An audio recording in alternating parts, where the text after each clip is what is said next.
Oh, it's me. Okay. Are we doing our We were intro? going to try something, Yeah. weren't we? Okay.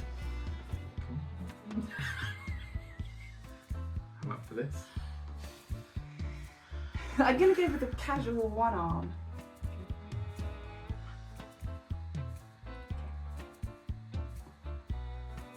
Ha! Ah. Okay, ready.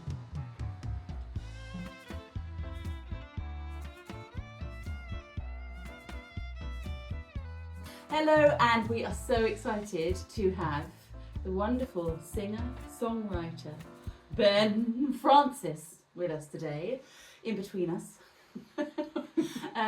Trying to get our angles right with where we're all sitting. Our angles and our chest hair. Yes, some more than others.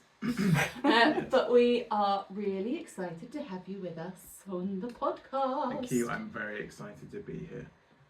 We, of course, if you follow us at all, not you, these guys, will know that we've worked with Ben a little bit in terms of we've been your backing singers, Yeah. haven't we? And well, that's mainly it. No, we did a cabaret. Oh, of course, and Ben was also in our bad cabaret, which was very fun. That's where we made everybody step out of their comfort zones and try something a little bit different. Yes. So yeah, that was good. And also with that, we raised a lot of money for the Brave and Determined company and the charity, and we're doing another one. We are. Acts haven't been confirmed, but certain people won't be allowed to leave the room until they've committed.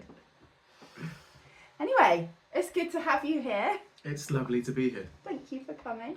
So why don't you give us a little description of your music, and we'll go from there. I write very simple but catchy pop songs. They do quite well. Excellent. And how long have you been writing I've pop been, songs for?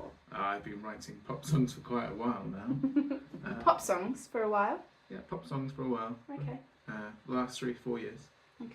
So, it's So is pop your genre, or actually what do you really enjoy writing? Because there's a difference, as we know, with what you are creatively invested in compared to actually what you sort of have to show up and do sometimes. And not that you don't love both, but the creative side brings out the inner. It does. It does. I love writing pop songs. I really do. It's one of the things that I enjoy the most. I do quite like a sad song though. Yes, you do, don't you? I do. But yeah,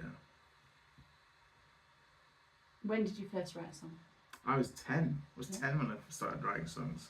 Is that like when on X Factor and people are like, I've been singing since I was 3, and then is that your X Factor That's story? my- yeah, if you that's decide my- to go on it. I've been writing since I was 10 years old, and I've never been able to make it in the industry. And now I'm getting older. This might be my last chance. Yeah, You know, slightly older than 10 now. slightly older than 10 now.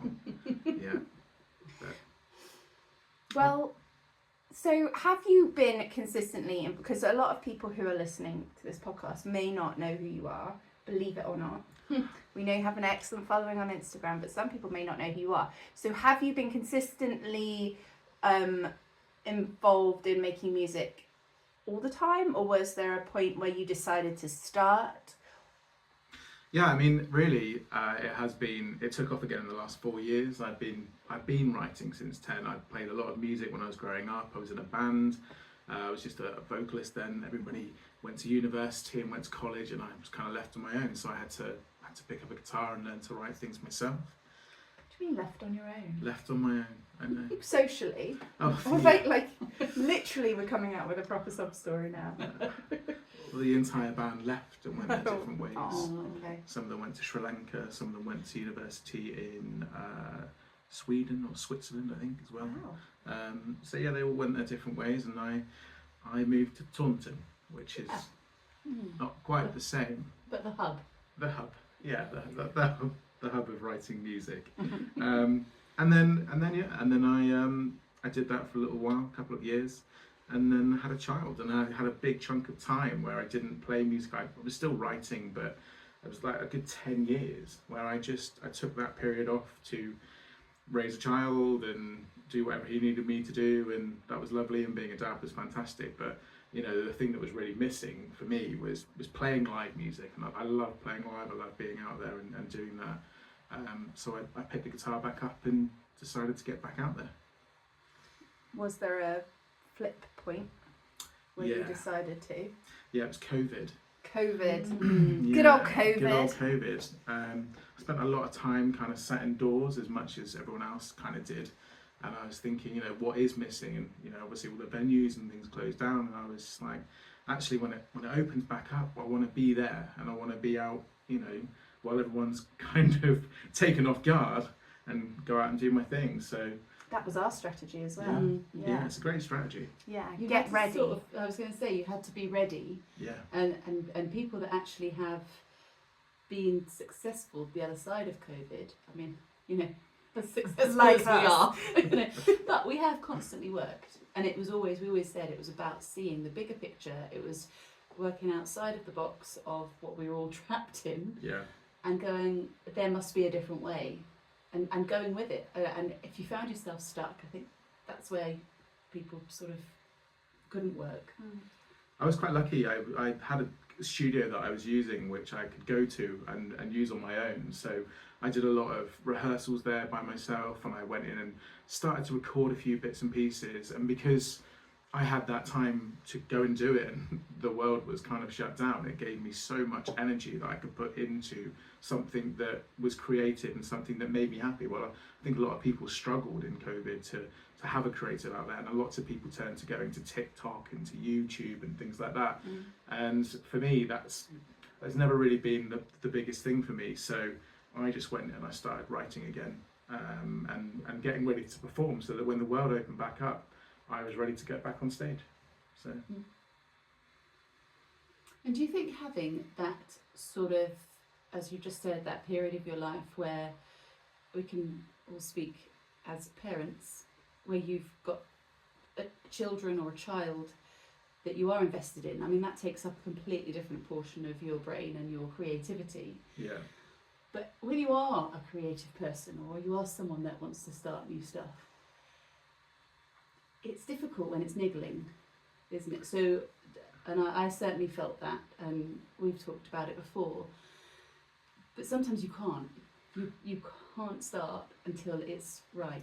Yeah, there's been periods where it just hasn't been right to play music, and been right to be able to kind of chase that creativity, because my son kind of required a lot of attention when he was growing up, and you know, we come from a sort of a split family, so I co-parent very well with his mum, which is fantastic, but you know, I'd have him at periods of time, and I just dedicated any time periods that I could with him, and if that was our time together, and normally that was, you know, my downtime. At the same time, I think I was in the only industry that just carried on going, which was, I'm in the construction industry. So in construction, everybody just ploughed on, and everybody else kind of stopped. And so I had the time periods during the week where I just cracked on and did the work, and then at the weekends dedicated the time to spending it with my son. And lots of people kind of having these periods where if they weren't with one parent, they had to kind of spend longer periods with another parent. So when I did have him, over that COVID period, it meant that like all of my energy, or every waking minute of the day, was just spent, you know, playing and spending that quality time that you can with your children. So music kind of took a bit of a back step over that kind of period, and then as we came out of it, it kind of reintroduced itself again. So when did it kind of shift for you from like, I'm gonna record some stuff, write some stuff, to, because you are a very driven person, you have quite specific goals, you seem like you are always striving to move forward and striving for more. Has it always been like that, or was there a shift to... There was a massive shift. One of the massive shifts for me was actually when I started music, and I was younger, in my early 20s, I suffered terribly with anxiety and depression and things like that. But so the anxiety was something that I knew after COVID I would have to get over. And as soon as I could put the anxiety aside and get over the knee trembling and getting onto stage and the warbly voice and things, and I could focus then on kind of pushing forward, and I worked with a vocal coach, and I gained my confidence. And it was when I gained my confidence that I was like, right, okay, that was my flipping point, and I was like, right, tenaciously, I'm going after this. Because, you know, without sounding big-headed, I know that this is what I'm meant to do. This is, you know, this is where I belong, and playing music and writing songs is something that I've known from a very, very young age, and performing. Jumping off the stage as pretending to be Michael Jackson at the age of 8, you know, during show and tell at school. That was when I realised that I probably. feel like we'd have all got on. Yeah. If we weren't so much older than you. That's cool. Yeah. I wasn't expecting the 8-year-old Yeah, jumping off the stage yeah. Michael Jackson. No. Yeah, Earth Song, you know, that was. Yeah. I remember Did you that. have the shirt? Yeah. And you still got the V. Yeah, still got the V. Still got the V. Put a fan up sometimes, unbutton, and just let it go loose. So. Wow. The Let's things not you take that didn't quote out of know. context. Things you didn't know about Ben Francis. Yeah. Wow. Okay. Yeah. How did you get over the anxiety then? Was it the vocal coaching?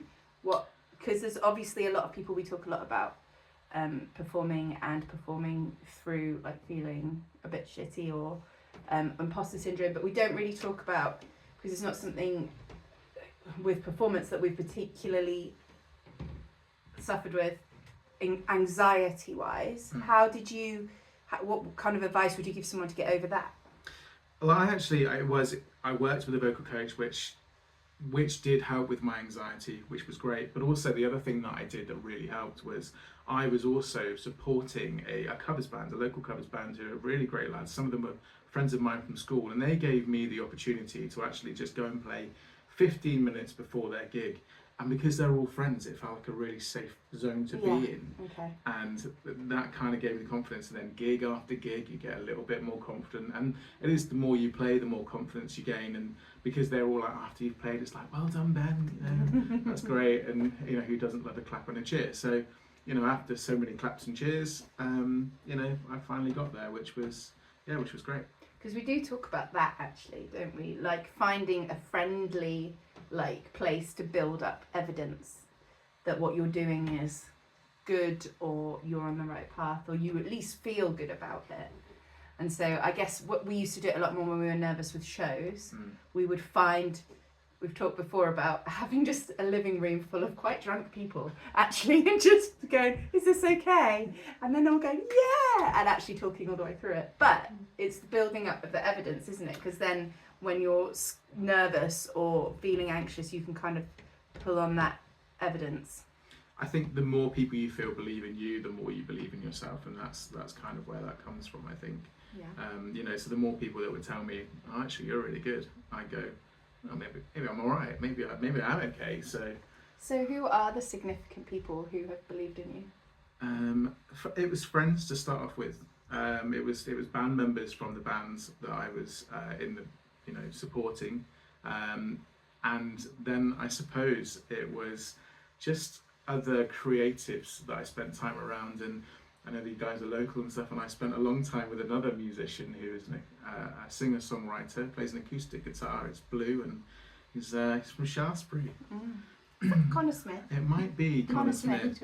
Connor Smith is one of Shaftesbury's most prevalent musicians, and very recognisable because he's always busking with a blue guitar. And he also was in our cabaret, and he has quite a large following on TikTok, if you want to follow him. He does indeed. And he's a great guy. And we have this little bit of banter, and I'll let you into a little bit of a secret, is that, you know, we act like we're against each other, but it's all for show, because funny enough, he's an actual great guy. So if you watch this episode, you'll get to know that it's all an act. But if you're looking from the outside, we're just rivals. You two on the streets of Shaftesbury, you know, really. It's like the Jets and the Sharks. Yeah. Well, I think it was the cabaret when Connor had his when he had his sequin jacket, and then I came on, and he didn't know that I had an even better sequin jacket, and he was rather upset about it.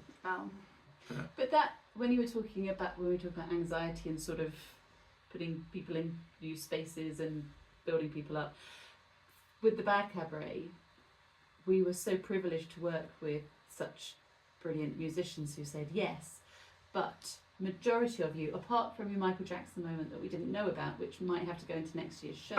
Exactly. We've got the wind machine. Majority of people that we were working with hadn't really performed on a stage as a performer, An act. in a theatre. Yeah. We might have done gigs, whatever. So that was we were sort of facilitators of everyone's nerves and anxiety, which we really felt, which was great.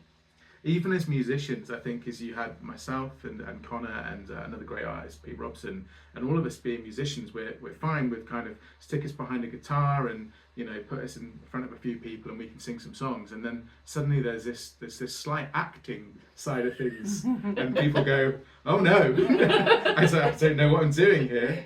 And we all felt it. We were all in the, you know, backstage and kind of secretly a little bit nervous, chewing our nails, but also because we've all become quite good friends in this creative community that has been built around the Shaftesbury music scene. We kind of got back there and everyone was really kind of supporting each other and going, "God, you've got this," which was great. And that's, you know, and being part of that as well, and being part of this music community that we've got here has been something that's helped me grow my confidence and take it a little bit further afield. Yeah. But you are going further afield. Quite a lot. You are a little bit further out than Shaftesbury. And it always feels like you're on, at the moment, you're on this sort of like... Precipice? Yeah. Cusp? You know, I on like the that cusp. word. Cusp. It is just anything could go at any moment and you would be like... Anything could go. You're back. My knees. I was thinking about in successful ways, Right. like off you go into the Yeah. excitement of... I mean, I've been working quite hard, you know, the last couple of years, and I feel like I've been knocking on a lot of doors, and a lot of those doors have really started to open for me. And, you know, and the more doors that open is the kind of, the harder I push, because I go, brilliant, that goal of succeeding and being able to turn music into my full-time job is just around the corner. And that's kind of what gives me, you know, the enthusiasm to just keep going. You know, so I might be on a cusp, you know, at the moment, and let's, you know, fingers crossed that in the next sort of 12 to 18 months that really, really does turn into something. And all I can say is with the people that I'm working with right now is that, you know, it's a very high possibility, which is fantastic, and I love that. So how do you set goals? Because you've got goals and you don't need to share specifically what they are, but like, you are quite goal orientated, and we talk a lot about setting goals. How do you pick them, or do you just have a feeling? For me, I kind of tried to set myself quantifiable goals that I can go, right, okay, first I want to attack this, and then I want to do this, and then this and this. So one of my first goals when I was releasing music is that I wanted to have a track appear on BBC Introducing. It was just something that I was like really wanted to do. It's something that I kind of felt helped me compete a little. And the music industry is a competitive industry. So I was like, I want to be on BBC Introducing. And then it's, right, well, now I've done that, I want to chase track of the week. And then I want to chase, you know, featured artist. And I chase these things. And then you're like, oh, I want to chase Radio 2 now. And those things. So those things I really love, you know, on the radio side of things. And then on the performing side of things, for me, it was, okay, really it was competing against Connor Smith, the best acoustic artist in Shaftesbury. Yes. Which congratulations to him for winning the 2025 Best Acoustic Artist. It's okay. However, I did win Best Popular Music Act because I've moved on from the acoustic artist. This is a public service. To having a band. Yes. And having a band, which having you both involved in, was fantastic. And it's one of those things I want to take music and push it forward. And it's, you know, for me, that's the dream, and to keep moving forward. So, yeah. But how do you pick those goals? Do you look at what other people are doing, or you said what they were, but you didn't say like what motivated you to get to them? I think what motivates me to get to those goals is that I see a ladder run, and I go, okay, if I want to achieve my goal of being a full-time musician, I think I need to achieve this goal. And most people have achieved BBC Introducing artists. Most people have, you know, there's a lot more independent artists now, but they'll go, okay, they've done Radio 2, or they might have sent to a major label, or they're on an independent label and they've got a manager. You know, so I kind of quantify that by the things that I think I need, and building really what I perceive as a musician's CV. So I'll go, wow, brilliant, I've done Times Radio now, and hang out with Patrick Kilty on BBC 5 Live. So I go, oh, fantastic. I can go, that's on my CV, tick, tick, tick. And the more things I've got on my CV, hopefully that makes me more of an attractive purchase. So you're Ben Francis for sale, everybody. so you're sort of earning your stripes as you go. Yeah. As well, because we quite often talk about our processes. We've always felt we go about things sort of a different way to how other people in our performance sort of way, and quite often we're like, yeah, but how do other people do it? And that doesn't always work when you have an original idea or you have something different. But if you have got the vision of the rungs and it's working, Yeah. then that's a good strategy, isn't it, to sort of go.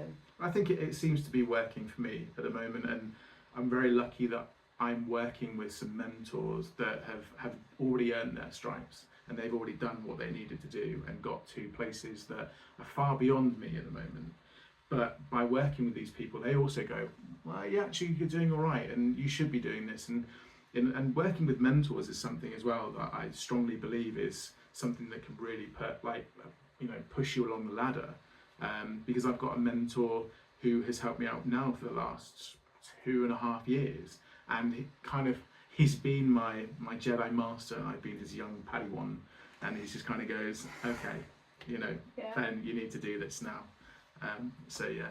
But is it right that you decided that without him knowing that he was going to be your mentor, and then you made it happen? Yeah, I mean, does he know that? I have told him. Oh, good. I have told him. Because that's almost a manifesting thing, isn't it? It is, and I do believe in manifest destiny as well. And that's one of the things that I think a lot of creatives, if you can kind of dial that in, manifest destiny is a big thing. And I did. It was, Is that a hashtag?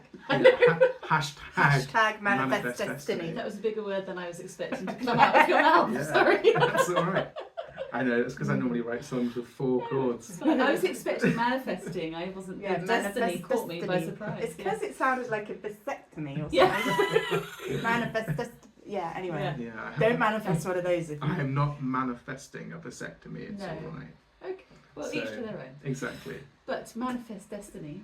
Yes, so back to manifest destiny. I did have, I had this guy in my sights, and luckily I knew the door to open to get there. It was the Chester. So I knew the door to open to get there, and it was, luckily he was a friend of mine. He's a fantastic photographer, which I believe you guys have used, Connor Stanfield. He's brilliant. Connor is great. He is fantastic, and he helped me open this door to... So you've got so metaphorical now. I know, he helped me open this... Just imagine you both like this. Come on. Like Game of Thrones. It wasn't really opening the door. It was, Connor, let's kick down this door. Come on. And that was... So you kind of networked your way into meeting him. Yeah, I did network my way into meeting him. Because we sang with him. Yeah, I know. Crazy. Yeah, randomly. At the Peter Andre gig. Not Connor. Oh, sorry, I was still on Connor Stanfield. I was like, we definitely didn't sing with him, but No, you sang with my mentor. we did. Yes. It sounds very mysterious, but yes. I know. That wasn't Mysterious Girl. That wasn't, but it was the same gig. Yeah, Yeah. same venue. It wasn't same I'm gig, sure- same venue. Oh, okay. I'm glad Anyway. you didn't see us sing Mysterious Girl, Yeah. despite my rapping skills. You tap, I rap. Yes, we've gone on a tangent. Yeah, Yes. sorry. But networking. Yes. Networking. And just being a bit cheeky, I suppose, Yeah, because you just went for it. yeah, I did. Yeah. And that's what we've definitely learned, that even just with podcast guests, just be a bit cheeky and just ask, and people can either ghost you or say yes. Mm-hmm. And I think, actually the creative world isn't as big as you think it is, or as other people might think it is. And when you get to certain levels, or you start hanging out with certain people, actually, you look at who they're intertwined with, and you kind of go, oh, this person knows this person. Oh, can you maybe introduce me to this person? That'd be great. And they go, yeah, I suppose so. Why do you want to know them? and then they go, oh yeah, like come say hi to Ben, and we say hello, and then suddenly your mates, and they're messaging you on Instagram, and you're hanging out at Christmas parties and finding loose earrings and stuff. So Is that a band? No. That's not a story for the podcast. That's not a story for the podcast, but you can find out about it on my channel. But we spoke with one of our other podcast guests about this sort of thing of you're starting here and you're doing your best to climb up the ladder, and then the other side of it, when people are names or famous or whatever, they don't really care anymore because they've done it all, and actually they are approachable. It's sort of the bit in the middle where you've got this bravado of the big I am and the sort of this what you should be, and I think in that bit people can lose themselves quite a lot. Yeah. Until everything falls away and you go, oh, or the bigger. And I think with all the creative stuff, it is about keeping authentic to yourself. And I was going to ask, not necessarily your mentor now, but anyone that you've worked with, when you're trusting in somebody's opinion or you're going into sort of what you think people should be expecting, if that doesn't sit with you, what do you do then? I think it's when that's the bit that really has to talk to you as a person, and you kind of go, is this what I believe in doing, or is this somebody else's belief? And, you know, if what someone's asked you to do isn't quite right, and I have been asked quite a few Where's this story going? inappropriate things to kind of further my career and do things that I'm not necessarily comfortable with. And for those things, I've had to say, actually, that's not me, and I'm not going to do that. You know, and staying humble is one of those things as well. You know, as you become more famous, which I'm certainly not yet. I like to always put the yet in because we all live in hope. But staying humble is one of those things, and just staying true to your own beliefs. And I'm a massive believer in the underdog as well. Like, I am an underdog champion. So, you know, I like to see people that have come from, you know, bad backgrounds, or from people that you wouldn't necessarily think they're going to make it, and go, oh yeah, you're my team. Like, you're the people I love. And those are the people that actually tend to not have, you know, these big bravados and have massive personalities, and sometimes actually the people that are a little bit quieter and sat on the edges are actually the ones that are really talented. And but how do those people get in the circle where everyone's having Christmas parties? Do you know what I mean? That's what's difficult, and it does seem to be in the performance thing of, like you said, breaking through that barrier. How do the people who are on the edge and who are a bit quieter, it's just interesting. What do you know? Because I've just asked you that, like, you know. How do you get in? How do you get into the club? I think what it does take is for you to have to do some of the work. But if someone is willing to kind of champion you as a person, you know, I'm very lucky. I made, you know, a few contacts that went, you want to speak to this person, and actually I'm going to help you, and I'm just going to put your name forward and say, I think what you're doing is brilliant, and therefore, you know, they open that door for you. But how did you meet them? Because you just talked to them, didn't you? I did, yeah, literally. One of the things that I did when I started my Instagram account and I started gaining followers is that I messaged every single follower. Every new follower got a message to say, hi, thank you so much for your support. You know, I really appreciate it. I hope you're enjoying the music. You know, and not really asking too much from them, but kind of opening the channels of communication. And to be fair, that was one of the things that worked for me, because at the end of the day, we're all people. And, you know, and that's it. There's nothing more than that. We're all human beings.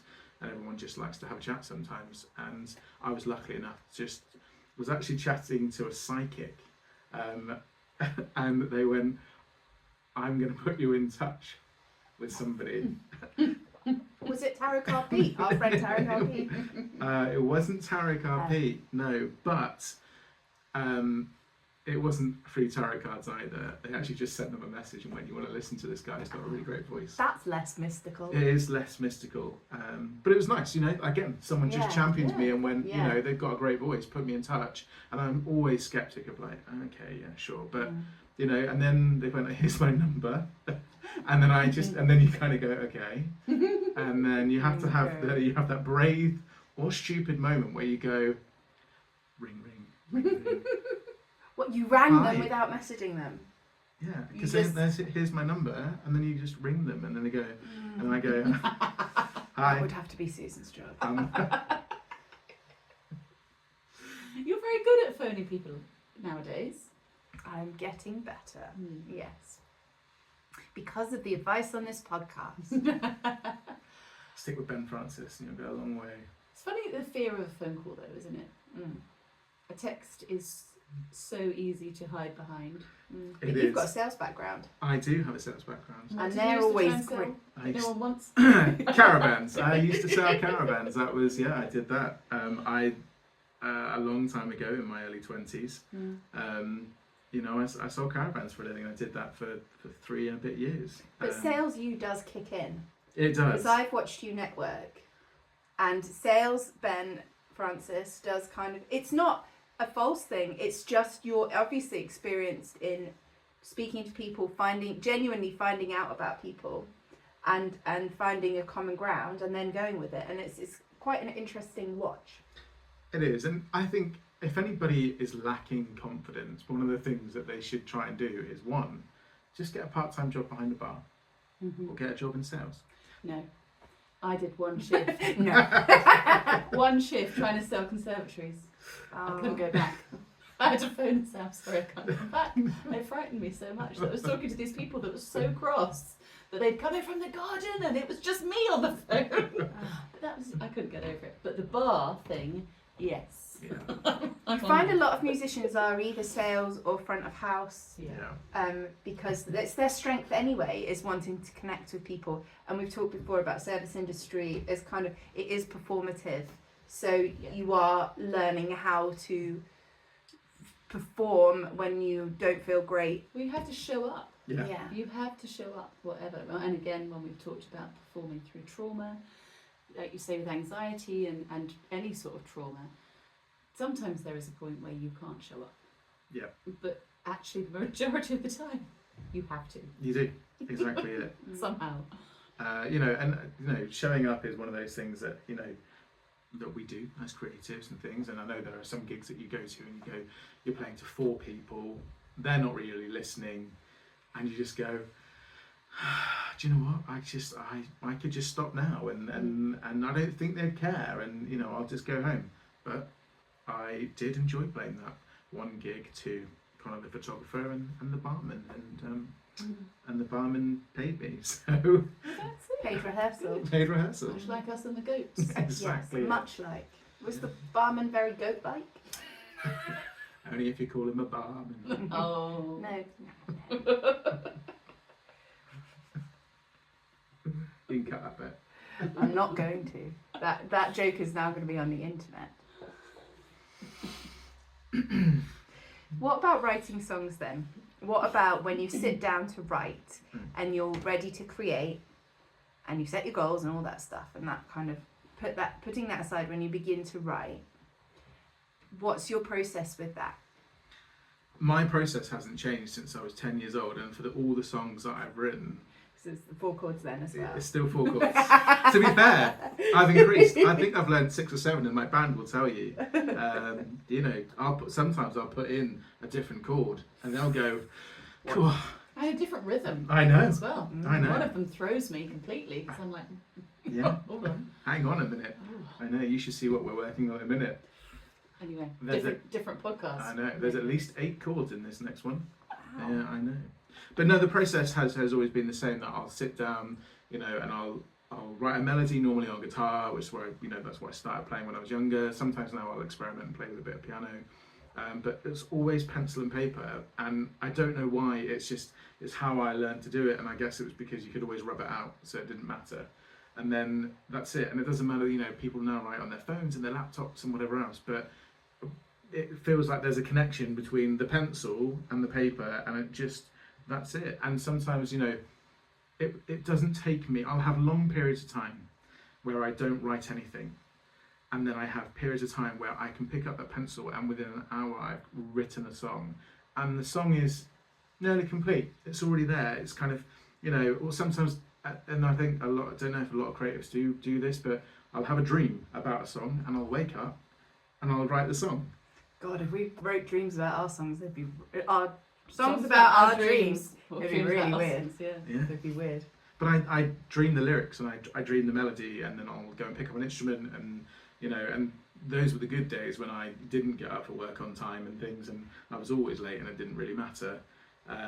And I used to just get up and pick up the guitar, pick up a pencil, and write songs, and it was fantastic. There is something about, like, we find writing stuff or seeing it visually in ink or pencil in front of you. We're a post-it and a marker instead of a That's screen. what we like. Yeah. You know, because you can move it around. I just think there's a kind of a separation with a screen, and it's a physical energy. Yeah. It's an exchange Yeah. with the paper, but it is. But you are putting it actually out there. We were talking about something the other day about something. What was it? Some plans and stuff that had been Oh, hand yeah. drawn. I found some hand-drawn architect plans for the house I first lived in. That was my grandparents' house, and it had the address on, and the architect plans were all hand-drawn. And my mum was like, "Throw it away. It's fine. It's history." And I was like, "Somebody's put their mark on that." Yeah. I know. I did when I moved recently, and one of the things I did do was actually go through a load of old lyrics that I'd written, because the folder was getting pretty big, and I read through nearly every single one of the lyrics, and I went, "God, when did I write this? What was this about?" and I decide, like, do I go, "Is this any good?" And I'll either go, "Okay, I'll shelve this and put it back into the folder." But I think there was a sizable waste paper bin, and it was full. So but we have those time periods, I think, in our lives where we write about certain things. You might have a breakup, or you might have a wedding to write about, not my own but somebody else's, and you write songs tailored around that kind of period in your life, and then you move away from that period, so then it's no longer relevant, and so therefore if I haven't finished a song, like it's just kind of gone now. Like, I've lost the feeling for it and I've lost the energy for it, so I just kind of chuck it away. And then that creates a little opening for something new to come. Yeah, exactly. It's new space. I was going to say, how important do you think it is to write about real life versus hearing a melody and just finding words that fit it? Because there's two different kind of camps of artists, aren't there? Not physically, they're not out there camping, but what are your thoughts on that? My thoughts is that if I can write about things that are relatable to me, is that when I go to get in the studio and I record them and things, I can give more energy to it. And I have written songs that have meant so much to me that I could barely get through the recording process. And actually vocally, I was like, I wrote a song called "Hold On For Me," and through that performance, when I was in the studio, I was just like trying not to break out in tears, because all of my energy went into that song, and it was just, okay, brilliant. And then there are other songs that I wrote, because I wrote it. There's a song that I wrote called "Forever With You," which was for my best friend's wedding. And as much as I love my best friend, it's about getting married and things like that, and that's not a part of my life that I was really at. And it's just kind of, now when I sing it, it's a lovely song, and I do think about how happy they were on their wedding day, but I've just got... And still are. And still are, entirely it. But I just have less energy for it, because, it's not as relatable to me, and I've tried writing songs about things, about, I write stories about other people, but the ones that I find easier to write are the ones that are relatable. And then actually I find that the people that can relate to those songs better is because you've both shared an emotional journey or similar emotional journeys. And then I think people aren't stupid, are they? They can connect with the songs that are genuinely from the heart. The heart, yeah. I mean, we experienced that very much. We wrote the musical Hugh. But we did! We did. Because you still have to pull on real life, even when it's weird. We spent a long time writing things down. What rhymes with ghost? Yeah. Toast. Post. Right, but a couple of those, when we look back on them, I mean, I know obviously it wasn't about us, the show, we went, oh, actually. Well, the two songs that the two characters had, where they kind of laid out it's your wanting song on what you want, actually was at a certain point in our lives what we both really wanted. And even though we wrote it in jest, you can't help but put some of what you really feel into Yeah. a song, even when you're like, can it sound like Little Mermaid? Can I have a veil on? You And know? can I please be Bonnie Tyler? Yes, with a leather jacket.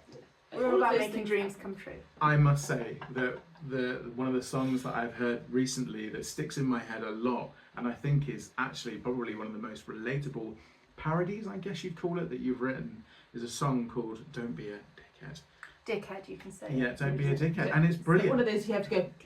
Don't be a dickhead. We just press explicit on Yeah. the thing and then Do it's you know how many people have said so to us? many people. We love your version of "Don't Be a Dickhead." Yeah.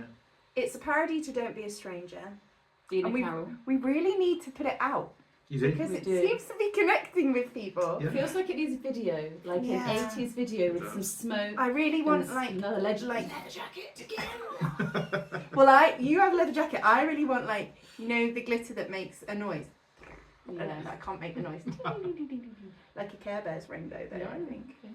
Like Mhm. it's kind of Chapel Roan meets Bonnie Tyler in the image, Mhm. in my mind anyway. So- Soft focus. Yeah.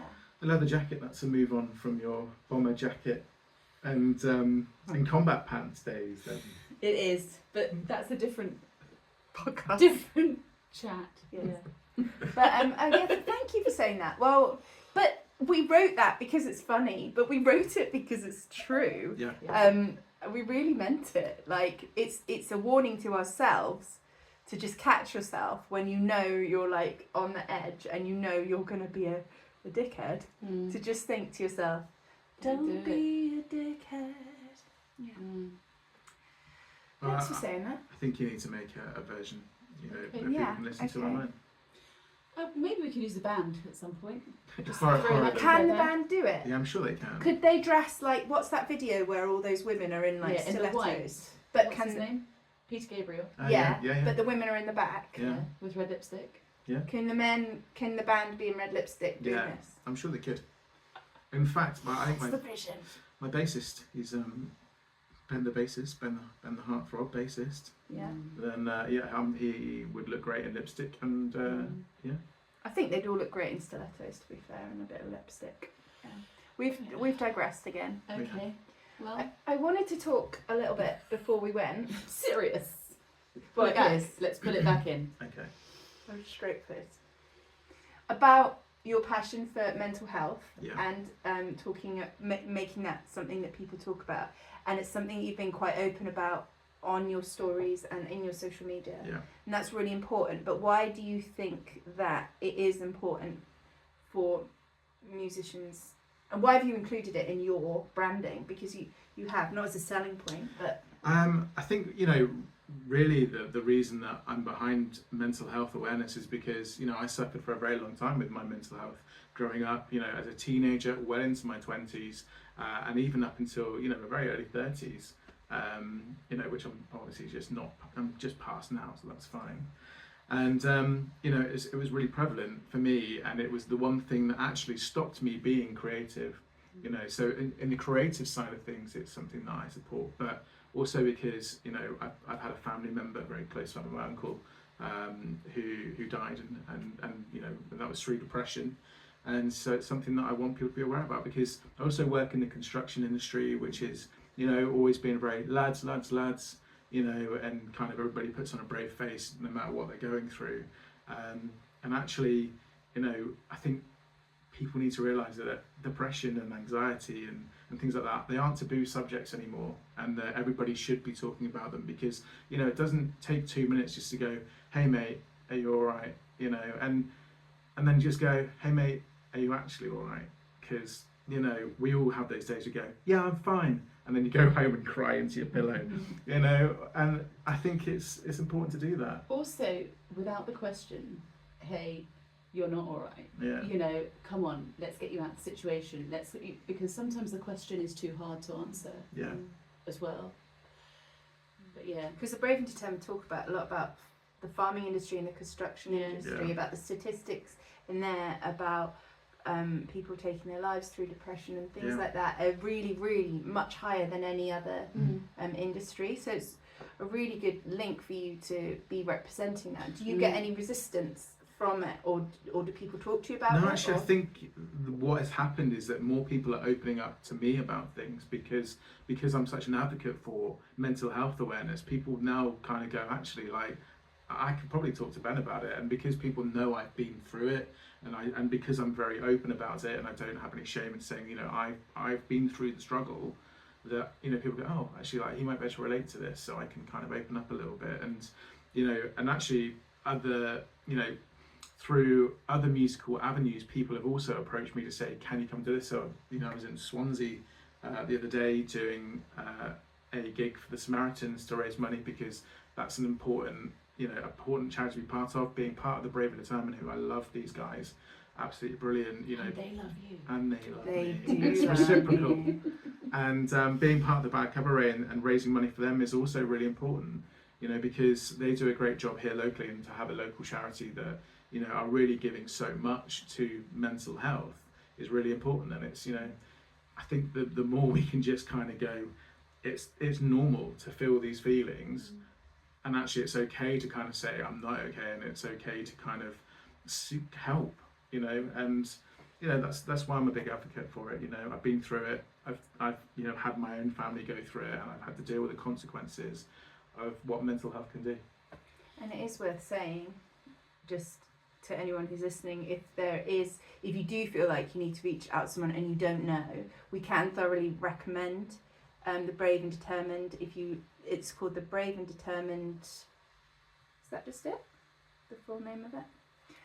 And they will help. They give 6 weeks of counselling, and they will try and make it happen wherever you are. It's not just a Shaftesbury based charity. They say that they try not to they don't turn anybody away, and if you contact them, even if it's just to say, who can I talk to, they're really happy to signpost you, or also they will put you in touch with somebody who can help you. So we do recommend that, and obviously, like you said, the Samaritans. Yeah. It's just worth saying. Yeah, it is. Well, that's the thing. They are a point of call, just to, like you said, just to say, what can I do? And they have a lot of knowledge, and they're just such a brilliant charity. Mm-hmm. I'm sure that you'll put some links in below. Below, it won't be below on the YouTube video because I can't do that. It'll be on the blurb. Yes. And you can see where you can donate to them as well, probably. Yeah, on probably. the blurb. Probably. Just on the back of that, just without going too deep into it, with it being all about you today, Francis. Yeah. Do you see within the construction sort of industry actual help that is there for workers? I don't see a lot of it, and to be fair, you know, I've had to kind of push people that I've known, you know, in the construction industry that have mentioned how they've been feeling in directions, because I still think it's an industry that struggles.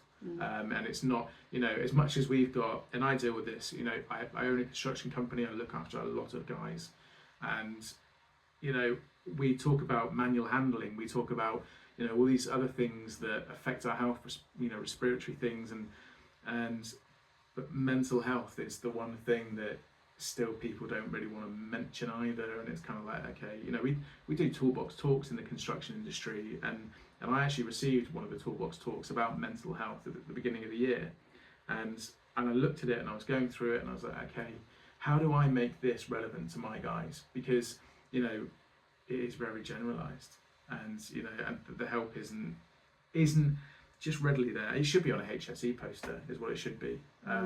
You know. Yeah. That's good. Well, thank you for that. You're welcome. So,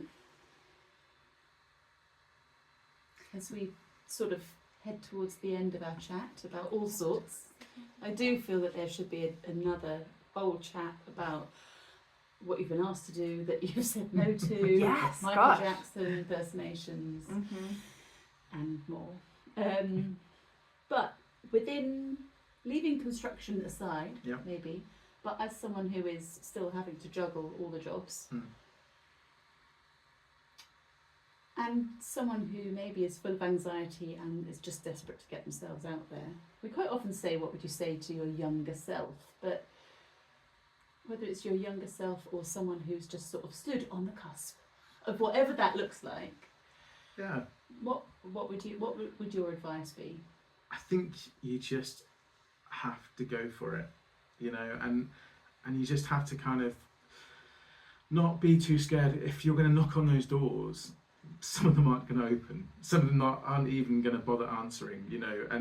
But if you don't knock on the doors, you're never going to know, you know. And so don't be, you know, people are human at the end of the day, and if you need to, you know, open a door, go and send someone a message, email somebody, go and have a conversation, go to a gig, go and speak to a musician, go and speak to a creative, go to anywhere that it's an industry or something that you want to be part of, and go and be a part of it, and try and just make some friends. And from that point, I think that's the best way forward. And networking is simply, hey mate, you were great, do you want a beer? And they go, yeah, fantastic. Cool. And they go, who are you? And then you go, cool. And then they go, oh, you play music? Shall we? Do you want to do this? That's it. That's it. Could be anything. Do you fancy this? Do you fancy being in the bad cabaret? We did have to buy you a beer. You did. We had to buy everybody many a few people beers. beer for that. It didn't take us long. No, not many beers. But you do have, well, when this lovely podcast is coming out, you do have a gig coming up I do. at the Shaftesbury Arts Centre Yes. on the 20th of September. I believe you lovely ladies are going to be there. Lovely. thought we ladies. might pop over. Pop Oh, along good. in a matching outfit. Sell the gig. Oh yeah, Tell that'd be everyone about it. fantastic. Well, you know, we did win Best Popular Music Act at the Shaftesbury Fringe. Yeah. so Bell you- Street were honourably mentioned, but we did not win. Yeah, I was also we were honourably mentioned for Best Acoustic Act as well. Yeah. Darn that Connor Smith. Yeah. Yes. But yeah, no, if you missed out and you didn't get to see us at the Shaftesbury Fringe, I will be playing one local show now this year. That will be at the Shaftesbury Arts Centre on the 20th of September. I'm only playing one other show this year, which will be acoustic, and that's in London. Other than that, you're going to have to wait. So book those tickets now.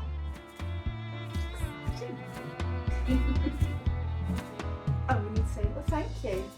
You're most Thank you welcome. for coming on. We've really enjoyed it. Thank you very much. See you On the 20th on of the September. 20th. Great to see you then. Yeah. Goodbye.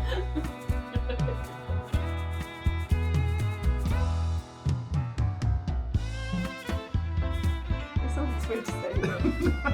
Goodbye then. Off you Bye. go. See you. Cheerio, cut music.